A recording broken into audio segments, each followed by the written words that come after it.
This podcast is going to be of interest to anybody with diabetes, and we're exploring type 1 and type 2 diabetes. We're also exploring the implications it has on lung function and the connection to, for example, respiratory conditions, poor sleep, what's happening when blood sugar gets too high, and what can we do in terms of breathing exercises to help improve diabetic control. So I won't be doing much talking with this one. This one is all in the hands of Nick Heath. So there's absolutely no pressure on Nick at this moment. Nick is an oxygen advantage instructor, and he's also has type 1 diabetes since you were 12 years of age. And I would like you to, Nick, just to give a little bit of background, how you came across breathing techniques that you do. You then set up the breathingdiabetic.com, and you're a PhD trained scientist, so you know something about research. And I think it's very interesting that you brought this together. So welcome, Nick. Yeah, thanks a lot, Patrick. Yeah, so excited to be on the show. And I've actually been diabetic since I was 11. I'm 33 now, so about 22 years with type 1 diabetes. And I got into the breathing stuff. I kind of just was a normal kid, you know. I had diabetes, but I did whatever I wanted throughout most of my life until I got into college. I read one book that got me realizing, like, hey, the way I eat and exercise and move can have really dramatic impacts on my blood sugars. So I started getting into self-improvement with nutrition and exercise. And then, of course, like most people, I found Wim Hof at some point and, you know, started trying some of the big breathing and noticed some impacts to my energy, but, it felt good and all these things. But over time, I never really felt fully. I felt like I had more I could be doing to improve my diabetes management and my energy levels, because I was finding huge afternoon crashes and things like that. And eventually I heard of you on Bulletproof Radio, I believe it was. With Dave You had Asprey's, yeah. Yeah, Dave Asprey's podcast. And what, like you mentioned, I have a background in science. What really got me excited was hearing you explain the science of how optimal breathing works, not talking about any particular technique, more of a let's change our breathing 24/7. And that all clicked with me. And you mentioned mouth tape. So I went out that night. I was driving, so I stopped at Walgreens. I picked up some paper tape and taped my mouth. And it was the best night's sleep I'd had since I could remember. And the next day it happened again. And I think the next day it happened again. Eventually I was emailing my wife at work, like, this is crazy. It's so simple, but yet it's having these huge improvements to my energy. And so I then started incorporating some of the walking breath holds and especially slow breathing. So I started every morning with 10 to 15 minutes of slow breathing, something I still do to this day. And I started, after about 2 or 3 months, I noticed improvements in my blood sugar management. And I was like, this is really odd that something as simple as just breathing is making my blood sugars more stable. Now, there's always confounding factors. It's not a controlled trial or anything, but I knew I could feel it. I was like, this is definitely something different. And so with a background in science, even though I'm not a respiratory physiologist, I'm an atmospheric scientist, I decided I wanted to understand what's going on. So I started reading papers. I flew out to Portland. I'm in Florida, but I flew out to Portland to train with you because I just wanted to learn more about the science of what's going on. And I would say really there was a paper in 2017 by Bernardi, and it was published in Nature Communications, so one of the world's most prestigious academic journals. And the abstract ended with slow breathing could be a simple, beneficial intervention in diabetes. And I thought, this is crazy. It's in Nature. They're talking about slow breathing for diabetes. I'm not losing my mind. This is real stuff. You know, it seems so simple. So that's kind of led me on a journey now to understand, how does breathing impact diabetes? And then because it's so unknown, I created the Breathing Diabetic, and it's just free resources, information for people who are interested in breathing. It's not going to fix everything, but it's so simple. And these simple principles can really help with, at least with stress, with proper tissue oxygenation, a lot of things that diabetics suffer from. Slow breathing can help at least push it in the right direction. Sure. And for certain people like myself, you know, it can really help with blood sugar management over time. So that's kind of how I got into this. And now that's pretty much I work a full-time job and do a normal day job type thing, but every free minute I get, I'm reading about breathing and trying to apply it in my own life and then get the information out, whether it be on the So, website or wherever. so Nick, in terms of you were having afternoon crashes, like what is an afternoon crash? Um, how did it feel? Did you have to take a nap? Did it really impact in terms of your productivity, or did you just feel that you weren't just as focused as what you normally would be? And were you a mouth breather, for example?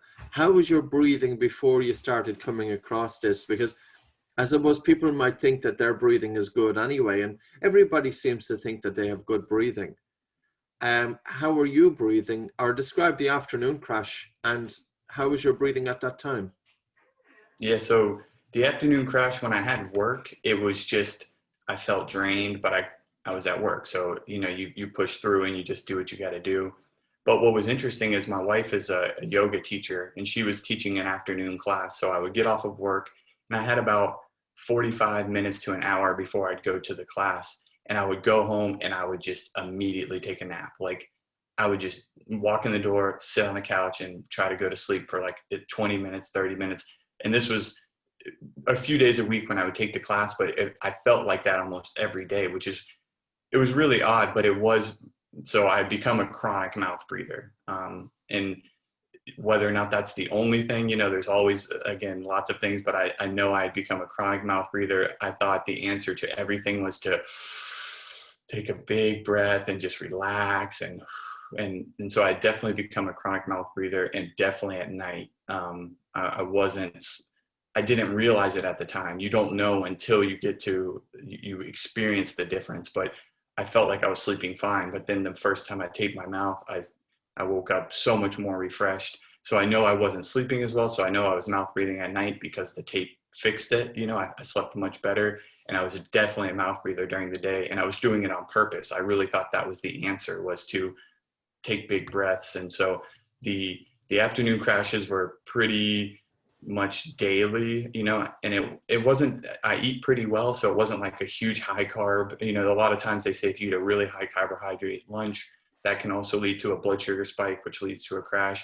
But I mainly just eat a salad with some oil. So I'm not really eating too much sugar at lunchtime. So it was really just a metabolism problem or some sort of energy deficiency that I was encountering. And mouth breathing seemed to be a big part of it, for me at least, that it changed, it added a lot.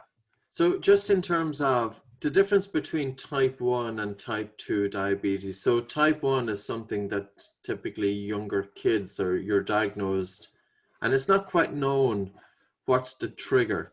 It could be a viral infection or something. Can you just explain a little bit in layman's terms between type 1, whereby, for example, the pancreas isn't producing sufficient insulin, versus type 2 diabetics? And then we will talk a little bit about the complications of it. So the differences between both type 1 and type 2, and which one is more common, which one it might somebody be more likely to get in adulthood versus childhood, etc. Yeah, so in general, yeah, type 1 is more in adolescence and in younger people, like how I got it when I was 11. Some people get it much earlier. Some people do get late onset type 1 diabetes. So there's a mix, but for the most part, it's predominantly in children. And that's when your body actually destroys the insulin producing cells in your pancreas, your beta cells. So it's an autoimmune disease where your own immune system is attacking these cells, and you completely lose all insulin production. So there's no hope at that point for using diet or anything to reverse it. You're kind of at a point where you're not making insulin and you have to go to either shots or an insulin pump, and then you start checking your blood sugar as regularly as you can, or you wear a continuous glucose monitor. There's a lot of different ways of managing it, but type 2 diabetes has kind of a host of different things going on. So it's metabolically driven mostly. There's books, there's all sorts of things written on it. It's the more common form. So I think upwards of like 90% of when you hear diabetes, 90% of those or more is usually type 2 diabetes. And that's associated with insufficient insulin production and insulin resistance. So your body you weren't utilizing the insulin you were producing well enough. You had insulin resistance, which was causing higher blood glucose, which was triggering your pancreas to produce more and more insulin until it kind of like taxes out. To put it in kind of layman terms, just it gets overly worked, and you get to a point where you're not creating enough insulin and you're not utilizing it enough. And so with type 2 diabetes, a lot of things can help. So exercise, nutrition, all of these things can really benefit because you do still have the ability to produce insulin. So if you can regain your insulin sensitivity and things like that, there's ways to actually manage it. Some people can do it without any kind of medications. Other people take drugs like metformin or other things to help, or eventually you might need insulin as a type 2 diabetic. But the way to get there is much different, whereas type 1 is autoimmune, type 2 is more metabolic. Lifestyle, genetics. Genetics plays a huge role in all of them. But the outcome, so once you get past type 1 or type 2, because it's all driven by glucose irregulation, so you have highs and lows and your blood sugars are fluctuating around. And what's so bad about that? So when blood sugar levels is going high, insulin, as I can remember it's a little bit like carbon dioxide in terms of oxygen is released from hemoglobin in the presence of carbon dioxide. That's the Bohr effect. So insulin is what allows the cells to metabolize the glucose. Is that correct? Yes. And right. If you're not producing, so say with type 1 diabetes, that the pancreas isn't producing insulin or not producing sufficient insulin, blood sugar levels are going to go high in the blood because the cells aren't able to use that glucose. And with type 2 diabetes, the cells aren't able to use that glucose and blood sugar levels are going high. And then the problem associated with high blood sugar levels, what problems are those? Oh, that's where basically all the complications of diabetes come in. You get a lot of oxidative stress. You get the problems with blood flow. That's why you get issues with eyes with diabetics, and with feet. You hear a lot of things about diabetic shoes and things like that. It leads to autonomic dysfunction. So you get kind of swinged into a more sympathetic state because so you go into a stress mode. Yeah, more of a stress mode. So as glucose is increasing, the blood vessels, both the small blood vessels and the larger blood vessels, are essentially getting clogged with glucose.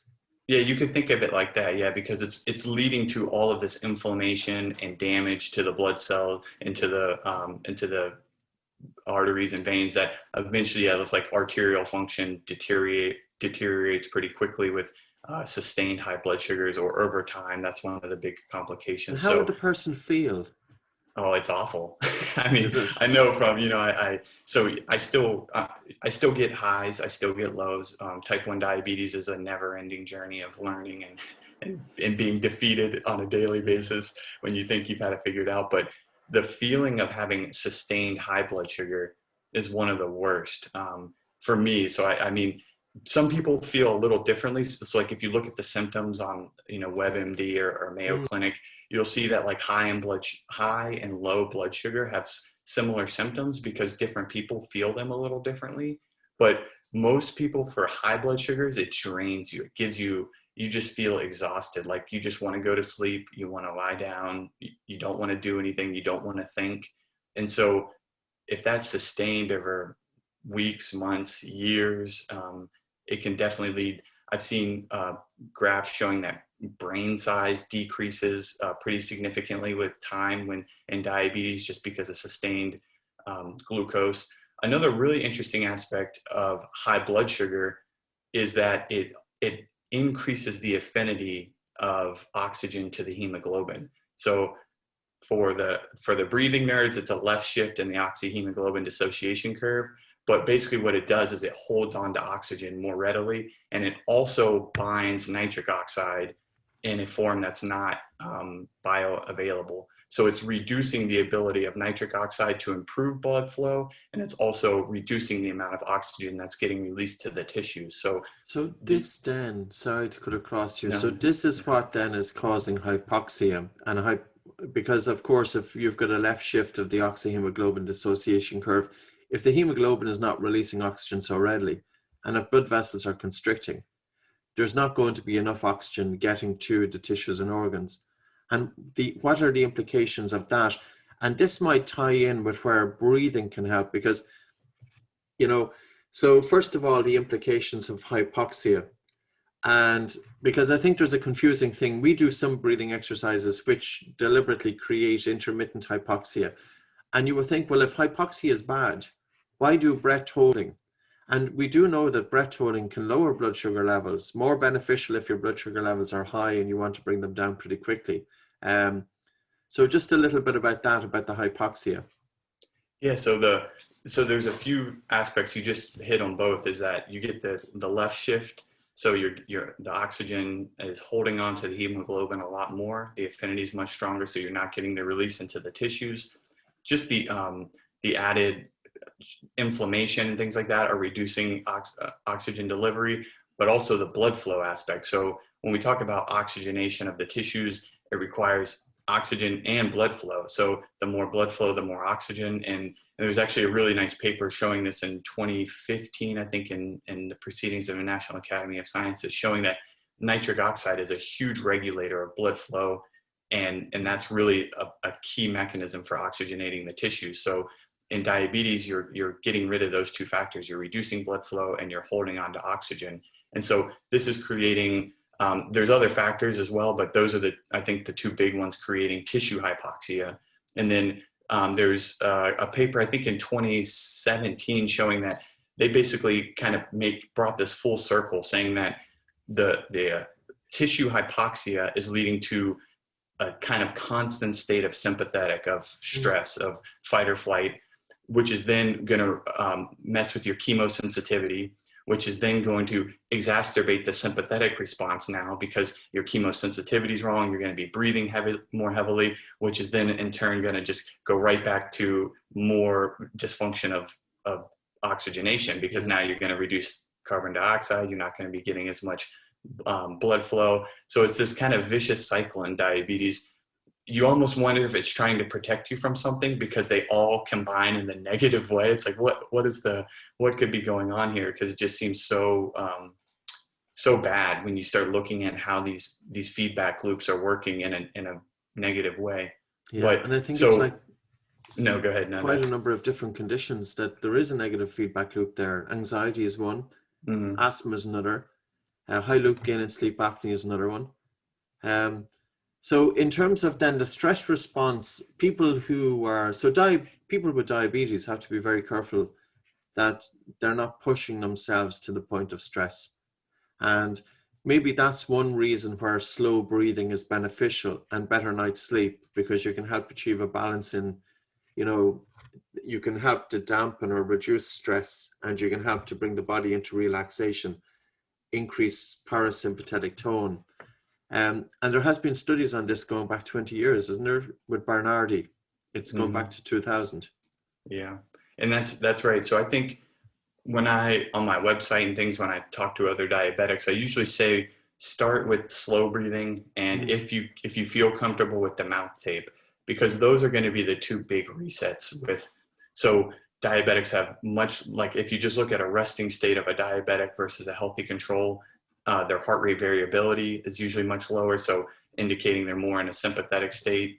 Their baroreflex sensitivity is usually lower from baseline.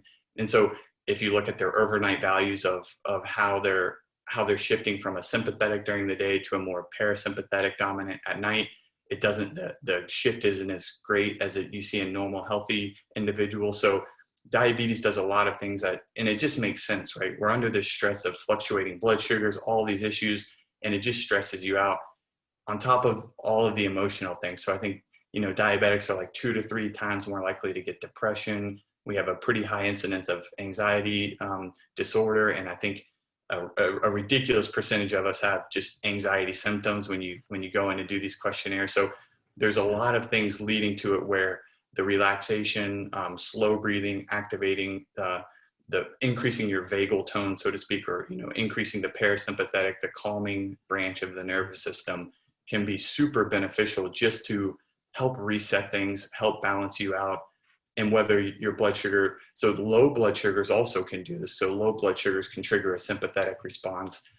High blood sugars can do it through the tissue hypoxia feedback loop. And so really you just want to balance your blood sugars the best you can, but helping slow breathing in particular has a whole host of benefits that can at least help offset some of those side effects of diabetes, help bring heart rate variability back to normal levels, help bring baroreflex sensitivity back to normal levels.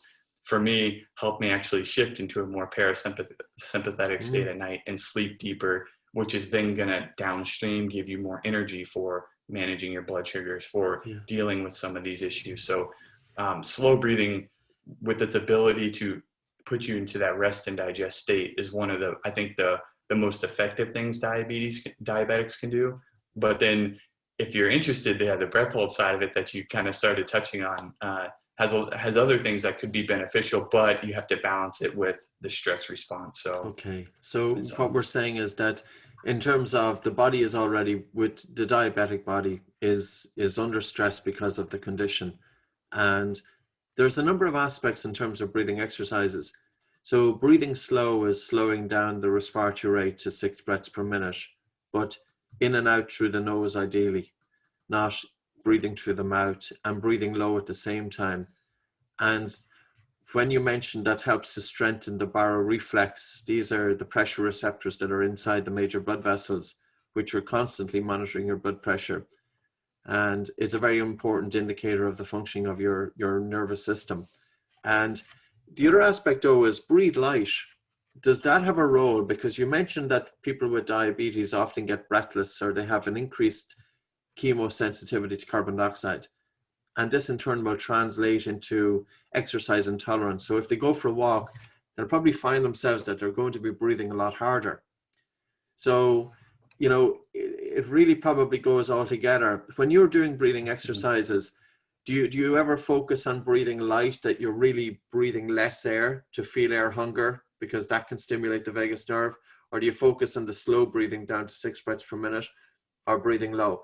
What would be your typical kind of, what, if you were to say to somebody that's listening with diabetes, what should they focus on in terms of a description of the exercise? Yeah, so I always say the first starting point is the slow aspect. Now, of course, you can't ignore the chemistry, so you don't want to just throw it out, but as like the very general, like, here's the lowest hanging fruit, is to just try some slow breathing, focus on using in and out through the nose, and focus on just slowing it down to around 6 breaths per minute.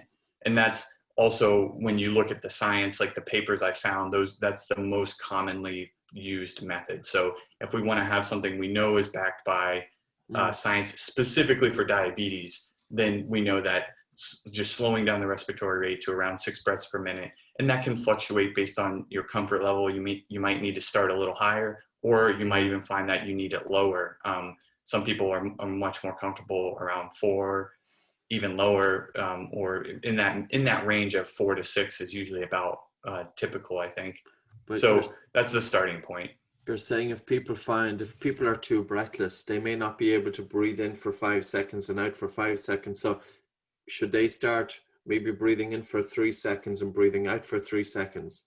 Yep. And they're slowing that down. So that's what, a breath every 6 seconds. So it's 10 breaths per minute, which is probably, it would be interesting to see what is the respiratory rate in diabetes. Is it above 14, 15 breaths per minute in the adult population? Could it be as high as 20 breaths per minute? And this may be tying in then as well, but you know, you said that people with diabetes can suffer from anxiety. Of course, the condition is going to bring on anxiety, especially if there's unknowns. But the fact that if your breathing is labored and upper chest, the respiratory physiology is off, and that's going to bring on anxiety. And then we know that people with diabetes don't have good sleep, or at least there's an increased risk of sleep disorder breathing, you know, with diabetes itself. Mm-hmm. And how long would you practice your breathing exercises for in the morning? So just to let people know, Nick, I'm in Ireland, and it's 10 a.m. in the morning. We started about half an hour ago. Nick is in Florida, so I think it was 4:30 at the time, was it? Mm-hmm. So you can see how alive and cheery he is at 4:30 in the morning, having a podcast about scientific information. Um, so when you normally get up quite early, how long would you spend on your breathing exercises, and what sort of routine would you do? In other words, what I'm trying to do is get inside your head, because you're the person who knows this really well and what has worked the best. And also tell us what's happened to your insulin. Has it changed? Has it stayed the same? Is there any changes there? So your routine and the benefits that you've got from it. Yeah, definitely. So my routine has kind of shifted here and there, but I'm always the only non-negotiable is at least 15 minutes in the morning of slow breathing. I use an app actually. I like to be guided to the pace. But so talking about the chemosensitivity a little bit, I do, once I get comfortable and I'm just breathing and it feels natural, I do start to reduce the volume of my breath a little bit so that I get a little bit of air hunger.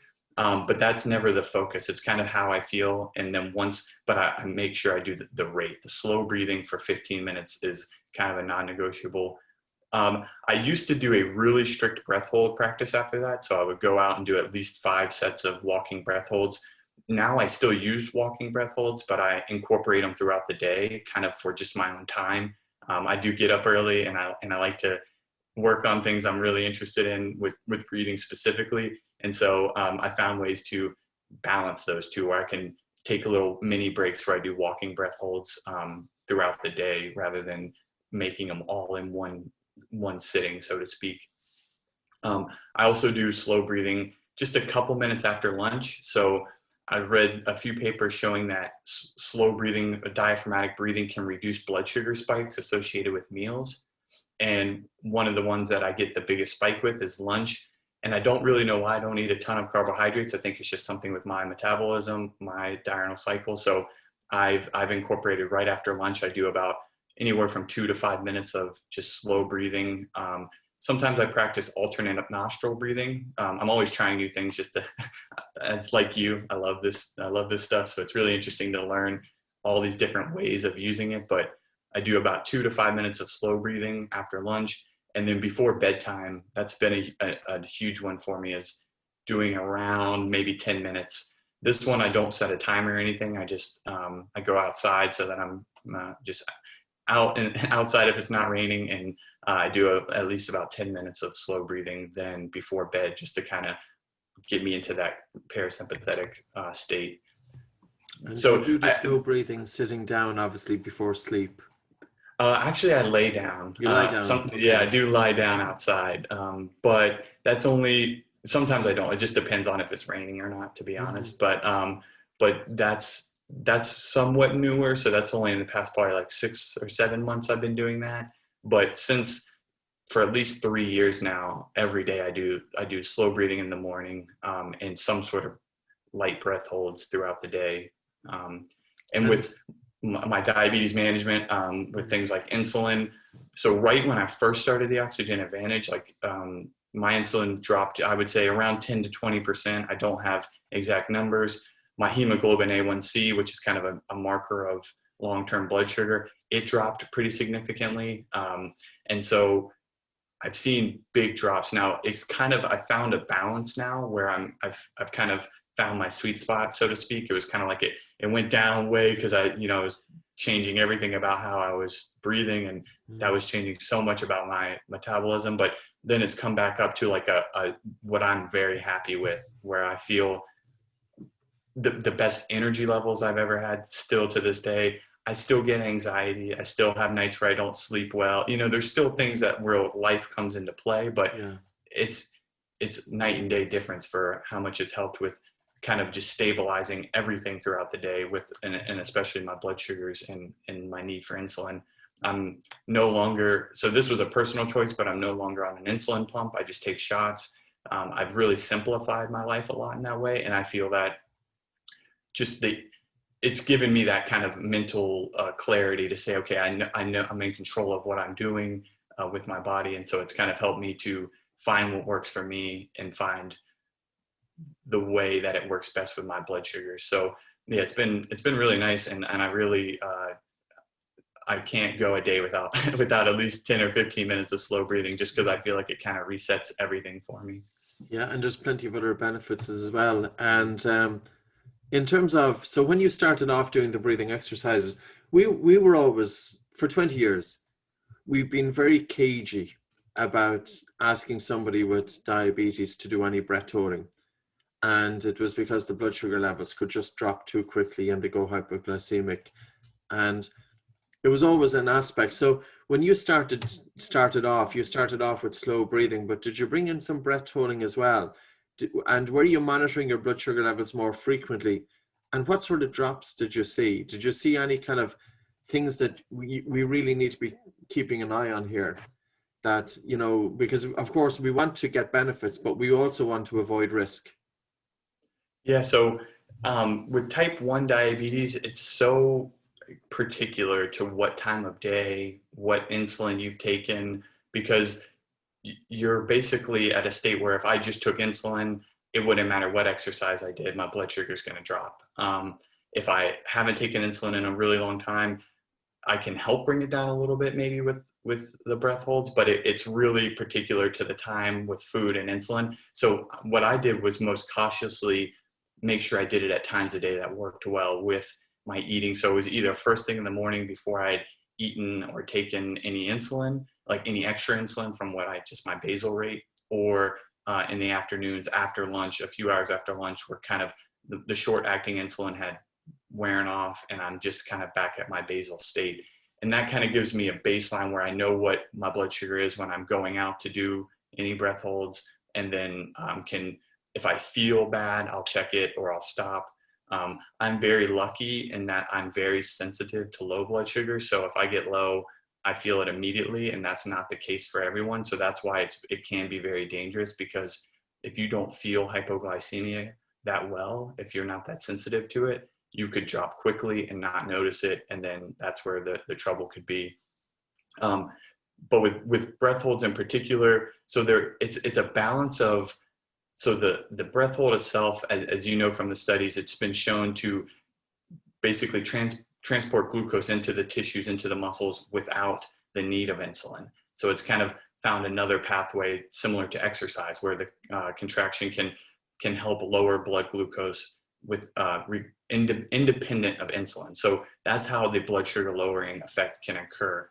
But you have to balance the sympathetic. So when you're holding your breath and doing hypercapnic hypoxia, so when you're doing these stronger breath holds, it will induce a sympathetic response because it's not easy, and as we know, and that's kind of the benefit of it, is that it's not easy and it's a short-term stressor. But that can trigger the release of stress hormones, which will act to reduce insulin sensitivity and will also reduce the body's endogenous production of glucose, which can increase blood sugar. So it's kind of a balance. So some people, like I've noticed, sometimes my blood sugar might drop, sometimes it doesn't. And it's just kind of it's sad. It's disappointing to someone who's interested in like understanding the mechanisms of it and the science behind it, because the body's so interesting in that every time can be slightly different. You can't reproduce it each time. There's difference. The human body is so complex, really. Yeah. So it's not that I know this time it's going to get me low or this time it's not. So it's really hard to know exactly how each time's going to be. And so that's where just being on top of it, checking your blood sugars, monitoring yourself. A lot of people wear continuous glucose monitors now, so that gives them instant feedback. Even if they don't feel the low, they'll be able to see it and they can adjust quickly. Having snacks nearby, I always carry a thing I have them in my pocket now, glucose tablets. It's kind of my safety reserve, so that no matter where I'm at, I have sugar access. So for diabetics, you can never be too cautious. So it's always better to say, just don't worry about the breath holds, focus on slow breathing. Yeah. But if you're interested, you have to just take all the precautions you would take for anything. I go surfing, I have to take a lot of precautions for surfing. If I go on a hike, I have to take a lot of precautions for going on a hike. So most people with type 1 diabetes in particular are very familiar with planning, with anticipating the worst case scenario where you don't have your supplies for 3 hours or this long. What are you going to do? And so it's really taking that same mindset you have toward normal activities like going kayaking or surfing or to the beach, and applying those to your breathing practice. And it sounds a little crazy, but just to be safe, make sure you're prepared and don't Yeah. It's one thing I really appreciate about how you teach this is that we should never be making it worse. You should never be feeling worse. So if it's stressing you out, if the breath holds are too much, then that's not worth it probably at that point. You should gradually build into it. And so just take precautions. And then if it feels like it's too much, don't worry about it, because the breath holds are the icing on the cake. You can get the slow breathing and that's really where you're going to get the most benefits with sleep and parasympathetic response. Because I suppose, Nick, as well, there's some significant relationship between lung function and diabetes. And even when we were looking through some of the papers, that there was a deterioration of lung function for up to 2 and 3 years, even before the diagnosis of type 2 diabetes. So reduced lung function and poorer breathing seems to be an issue with diabetes. And as a result, then, their breathing can be faster in upper chest, so they may find it more difficult to do any sort of breath holding. So that's another aspect, is that you don't want the person holding their breath for too long, that they lose control of their breathing. That's going to feed into their symptoms again. The Bolt score could be useful here, especially to get an indicator of whether the person is breathing functionally or not. And, in terms of, I would intuitively expect people with diabetes to have a reduced breath hold time. Now, that may not always be the case, because we see it with people with anxiety. Some definitely have a lower breath hold time, but some have a fairly high breath hold time. Do you see any correlation there in terms of, the breath hold time? Could it give any helpful feedback to people with diabetes, or is it just something to be avoided altogether, the Bolt score for diabetes? I don't think it would be avoided altogether. I think that it could be a complement to something like testing for us, for diabetes, it's always test your blood sugar. That's the first measurement of where you're at.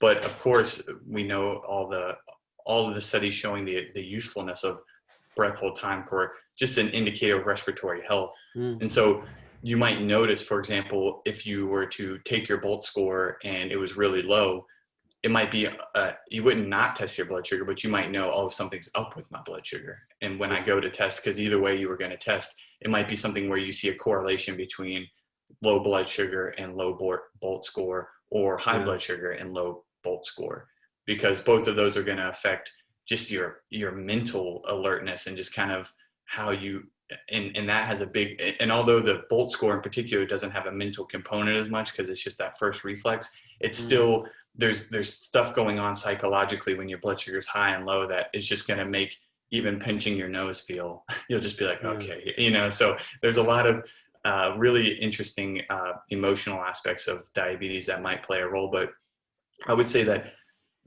I think it would be interesting. I've never done it myself, but looking at Bolt and blood sugar, because of how your blood sugars make you feel, if there would be a correlation with the physiology of what that's doing immediately to your Bolt score. And since the Bolt score is kind of immediate indicator of your current physiology, it would be that would be an interesting thing to consider if someone's a diabetic and interested in this, is like looking at when they test, say they're 200 and then they take their Bolt score and it's really low. They might say, oh, and then 2 hours later their blood sugars come down and it's 100, and then they take their Bolt score and it's a little bit higher. There might be an immediate physiological feedback there going on, where the stress of the high blood sugar is reducing chemosensitivity and things like that. So,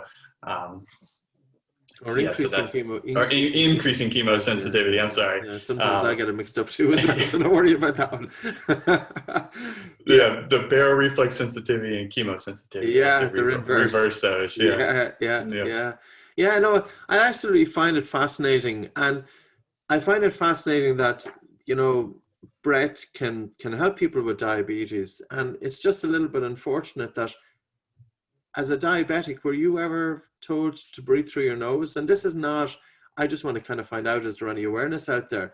Are there hospitals encouraging people with diabetes, to both type 1 and type 2, to slow down their breathing, to strengthen the autonomic nervous system, and to get a better balance? Like, for me, it makes sense. you know, if a condition is causing a lot of stress to the body, why don't we give a breathing technique that will help to balance that and activate the body's relaxation response? And even just for mental health, you know, because stress makes people sick. And really, we should be, you know, focusing on how can we bring the body into relaxation by slowing down breathing. Is it happening in any hospitals? Are you aware of? You know, I know Bernardi has absolutely, you know, he's been a pioneer with this. And has it caught on? Because his research is out there for 20 years. Do diabetics know about this? Do diabetic foundations encourage their members breathing through the nose and functional breathing? Not that I'm aware of, but that's why I have my website. No. But Yes, of but course. that was the big thing, is that when I found this, it was like, how is this not known? It's so simple. You know, I had kind of this, like, it was felt like a, what is going on? You know, it's in nature. This is real peer reviewed science. It's not some woo woo. Yeah. Just breathe and feel great. It's like, this is really, like you said, it's balancing the autonomic nervous system. It's stimulating the vagus nerve. It's increasing all these really great measures of parasympathetic tone. And so why are we not doing this? But there's so much with diabetes that I don't have any, I understand why. So when I got diabetes, I didn't want to think about diabetes. I just, what do I have to do? What's the minimum requirement? I want to live my life. Yes. I think it's when you get a little older and you realize, you know, I'm going to have some really long-term complications if I don't start managing this correctly, that you are actually interested in things like this. Now, if I was told when I was a kid, when I was 11 or 12, like, hey, maybe try breathing through your nose, maybe it would have been a habit that just stuck with me from there on out. So, you know, there probably are some opportunities there, but I do understand that diabetes, there's so many aspects of it with nutrition and insulin dosages and blood sugars. And for so a kid, many things, yeah, there's so it's like, it's a hard balance, but I do think that it's starting to get out there. I think that people like yourself and James Nestor's book, he mentioned type 1 diabetes a couple times. And so I think that this idea of breathing as just a way, if anything, just the stress aspect of it, and then the correlation between stress and diabetes, which is, you know, through the roof, hopefully that gives an alleyway into the other aspects of how slow breathing can help with managing diabetes. But I don't know that it's not mainstream or anything. I don't think any it hasn't happened. I've talked with a few diabetologists that say, you know, I found your site and now I tell my patients to at least consider it. And so I think there are people thinking about it, and I don't think anyone would be objective to, or would object to it. It's so simple. I don't think anyone would say, no, it's a bad idea. I just think that there's so many other things they're focused on. Yeah. Getting in the weeds of the science of the insulin response and this. Whereas if you just step back and say, how are you breathing? That might be a really good starting point. Sleep apnea and sleep disorder breathing, including snoring, seems to be more common in diabetes than the normal population. And we spoke about this earlier on. This is going to stress the body on top of stress already that's contributed by the condition. It really makes sense as well to apply functional breathing to help with sleep disorder breathing. And at the very start, you said that when you got your mouth closed at night, it was one of the best things that you felt. You weren't sure was it real or not. Do you know why people with diabetes, not that you know why, but do you have any ideas? Why do people with diabetes have an increased risk of sleep disorder breathing? Is it just because they have poorer breathing patterns anyway? We spoke about reduced lung volume or reduced lung function, which in turn then can contribute to greater collapse of the upper airways. So it's almost that everything is interlinked here. You know, you've got diabetes having poor respiratory health. Poor respiratory health is impacting sleep. Sleep in turn, sleep disorder breathing is stressing the body, which in turn is going to reduce the pancreas, well, certainly in type 2, releasing insulin, and that stress response. Do you have any thoughts on why diabetics are more prone to sleep disorder breathing?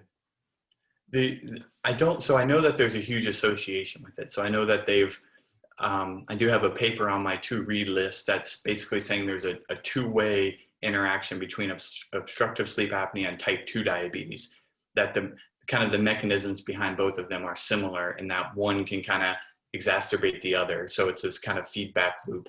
And then in type 1 diabetes, I think it's like 40% incidence of sleep disordered breathing or sleep apnea, in like one, which is high. Really high. Certainly in the normal population, in the male population, it could be as high as 40% in people aged between 50 and 70 years of age. But in the younger cohort, 40% would be way too high. much. Yeah.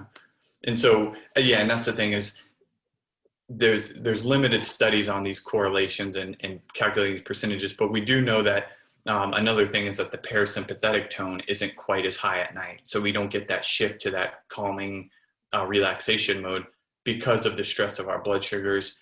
And also a big thing that it's hard to measure because it's different every night is that diabetics wake up a lot for their blood sugars. So if you wake up low, just last night I woke up low. I didn't measure something right, and I woke up and there I was low, and I had to eat a little bit of glucose. So that's going to make it harder to fall back asleep.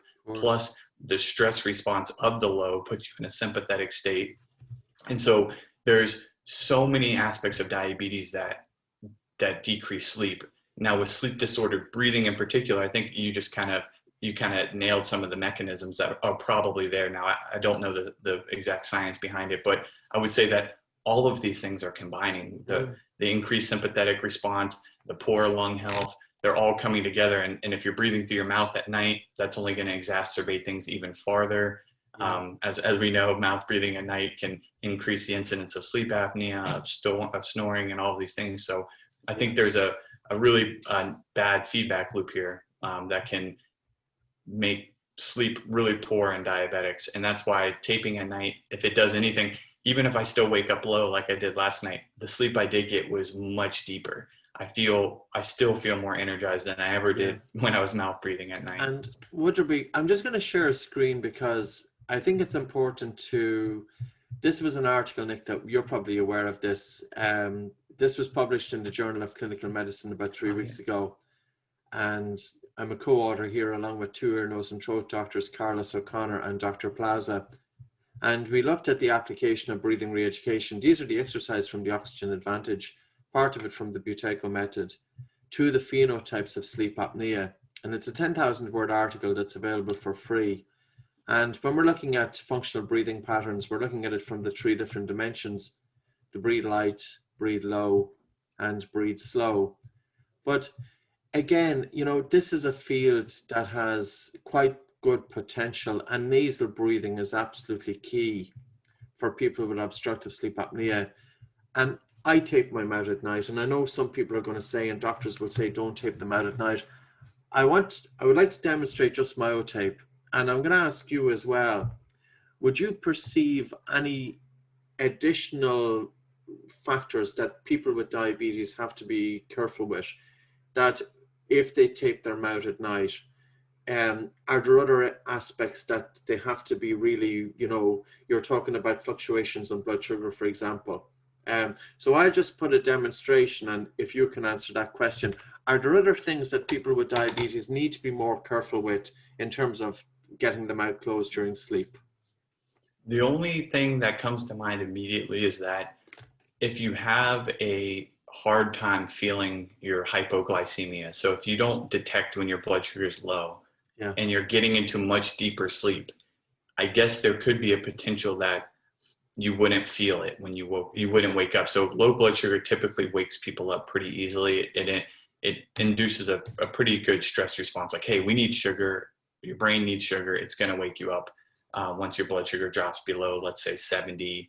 I think it's milligrams per deciliter, because people measure it in different ways. But so I think that would be the biggest concern, would be if you are sleeping too deeply, which sounds kind of counterintuitive, right? Yeah. And then the other one is if putting the tape on really stresses you out. So if then you don't want any added stress. So if the thought of taping makes you more stressed and it's going to make your sleep worse, then at that point it's not worth it. So I think those would be the two big ones off the top of my head. Now there might be a doctor that might point out things that I'm not sure of. But it seems like it's worth trying if it doesn't Yeah, scare you. yeah. So I'll just do a demonstration of the tape because I think it can be a factor that people are definitely put off by, and that's fine. This is a tape that we use. It's Myo tape, and it's a tape that we actually brought out for children.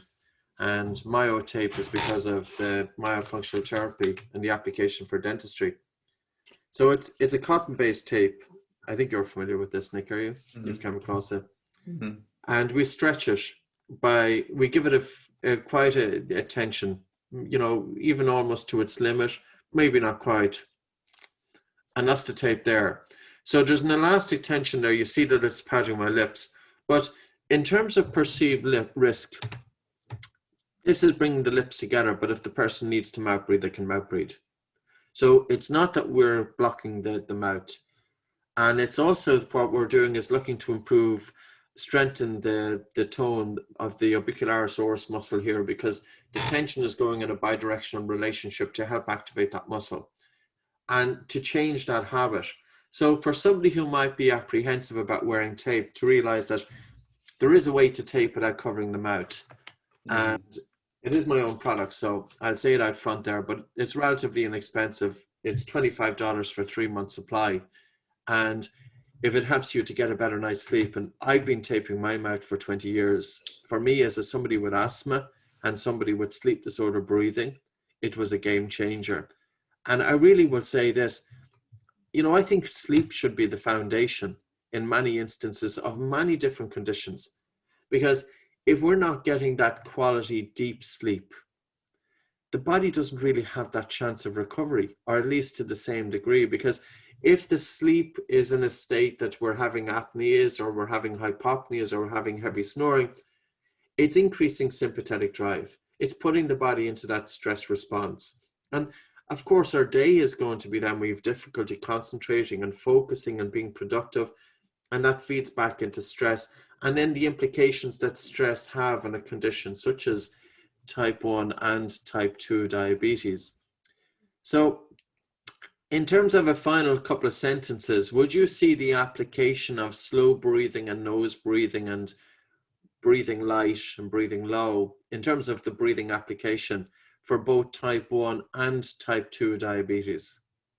Yeah, it seems like, and that's what the studies have shown. I see a mix of type 1, type 2, and although, like we said at the beginning, the way their onset is much different, the outcome are similar in that you get a lot of the same complications. And so the autonomic dysfunction and things like this, that slow breathing can really help with almost immediately. And then some of the disturbances and blood gases and things like that, that nose breathing can help with, and help with circulation and stuff like that.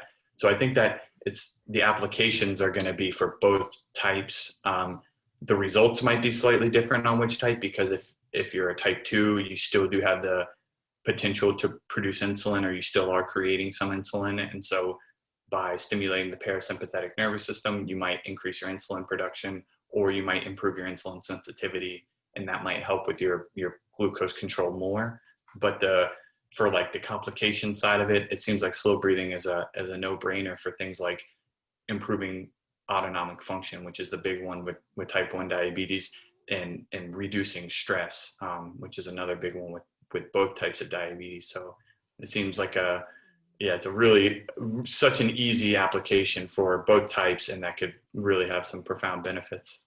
Yeah, and there's benefits even that go beyond as well diabetes, because in terms of reducing racing mind, improving sleep, just feeling better overall, as opposed to as human beings, we're very often stuck in our head, you know, so there's added benefits there. Nick, if people are to find a little bit more about you, what's your website again? Yeah, so I have thebreathingdiabetic.com, and I have a lot of the information we've talked about today and lots of different stuff about breathing and diabetes on there. We also, if for Oxygen Advantage fans, my wife has a yoga studio called Black Sand Yoga, and we have a class that we combine Oxygen Advantage and yoga. And so there's breath holds, and that's one thing I find really nice. If I want to do some breath holds, they're short and they're easy, so it's less sympathetic response. and then I'm on Instagram and things like that. But I try not to look at those too much. So mainly the breathingdiabetic.com, and I love email. So if you email me from there, I'll reply. What's your email address? It's nick@thebreathingdiabetic.com. Okay, great. And as well, I have a new book, and I know this is a blatant plug, but it's called The Breathing Cure. We did put a chapter on diabetes because we felt it was very important. And it was after talking with Nick maybe 5 years ago or 4 years ago when we first were in touch. I'm not sure if it's going back that far, but certainly going back a few years. And we included Nick's story, and we looked at the science and the papers. I really feel this is something that could be helpful for people with diabetes. Of course, you have to, proceed with some caution because of the fluctuations in blood sugar levels. And as Nick said at the very, very start, Nick, and I'll put it back to you, for somebody who's just starting off, what would be the first couple of things that you would encourage them to do? Yeah, first is and foremost, just switch to nose breathing throughout the day. And then if you can at night, that's the big one. And then try some slow breathing exercises. Get an app on your phone. Make it as easy as you can on yourself. Just do a minute or 2 minutes. Just do something to feel it so you can see how quickly you can shift to these relaxation response and then maybe increase it. But yeah, nose breathing and slow breathing are the two most important things I think we can do. Great. Well, Nick, it's been a pleasure. Thanks very much. Thanks. Yeah, thanks a lot, Patrick.